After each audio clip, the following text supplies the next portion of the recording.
हे छठी माई करी कृपा हमरा बिहार के उद्धार करी।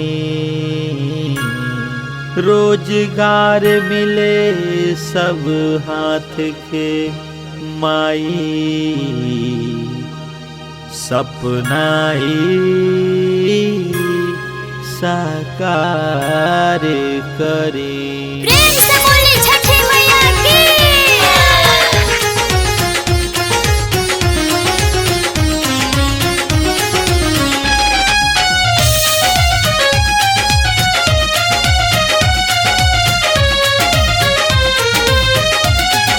छठी माई हो छठी माई सुन लिया रजिया छठी माई सुनी माई अर्जी सुनी माई हमरा बिहार पर विचार करी।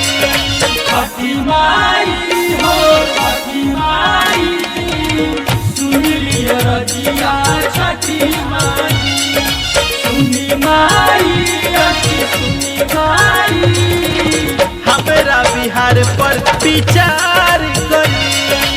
Recording by happy digital recording studio Chanpatia.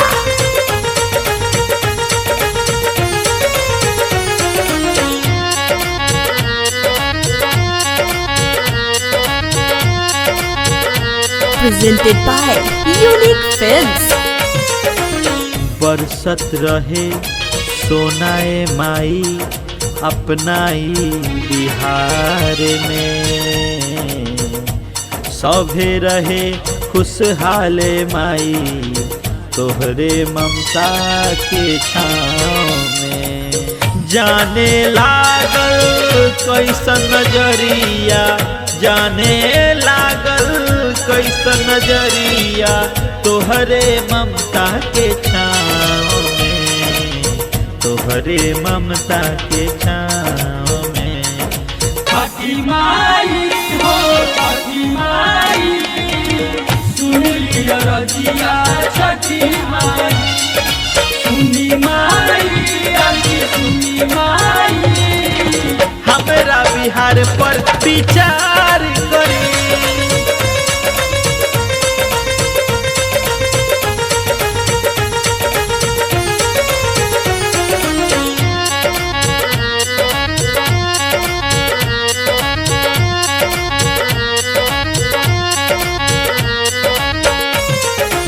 भइल गजब लाचारी माई छोड़ के घर परदेस गइल।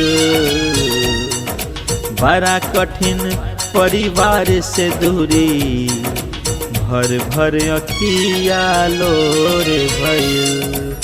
वैभव जोशी करे अरजिया वैभव जोशी करे अरजिया मैया तोहरे पाँव मैया तोहरे पाँव में।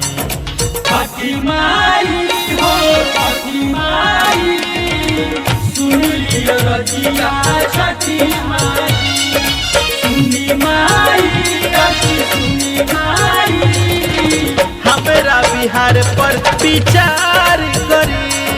छठी माई हो छठी माई सुन लिया रजिया छठी माई सुनी माई सुनी माई हमरा बिहार पर विचार करी। हमरा बिहार पर विचार